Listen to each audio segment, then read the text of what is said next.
programang ito ay rated SPG. Striktong patnubay at gabay ng magulang ang kailangan. Maaaring may masiselang tema, lengguwahe, karahasan, sexual, horror o droga na hindi angkop sa mga bata. Magandang araw mga kapamilya ko sa buong daigdig. Nandito naman tayo sa aking munting channel, FPG's Batang Quiapo. Habang si Tanggol na naghintay kay Marcelo, nagsabi ang kanyang mga kasama, "Mabuti pa Tanggol, hanapin mo si Marcelo kung saan siya." At nang naghanap na si Tanggol kay Marcelo, nasalubong niya si Catherine. At ang sabi ni Catherine kay Tanggol, "Bakit nandito ka? Umalis ka dito.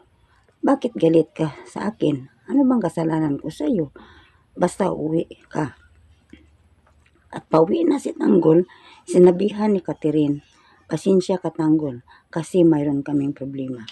Ang sabi naman ni Tanggol, "Pakiramay sa kanya sa nangyari sa kapatid mo."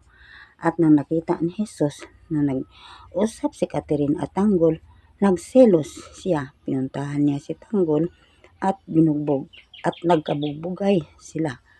Ang sabi ni Tanggol, "Baka makalimutan ko na kapatid kita, baka babarilin kita." At patuloy sa kwentong ito habang nagkasama sila si Bubbles at Olga. Ang sabi ni Olga kay Bubbles, "Huwag kang palagi sumama kay Tanggol. Marami ang tao na gustong pumaslang sa kanya." Ang sabi ni Bubbles, "Pabayaan mo kami na nagkasama kahit ano ang mangyari sa amin. At hanggang dito na lang ang salaysay ko sa iyo sa kunting channel kong ito. Sana huwag po ako ninyong kalimutan mga kapamilya sa pag-like, share at subscribe. Maraming salamat."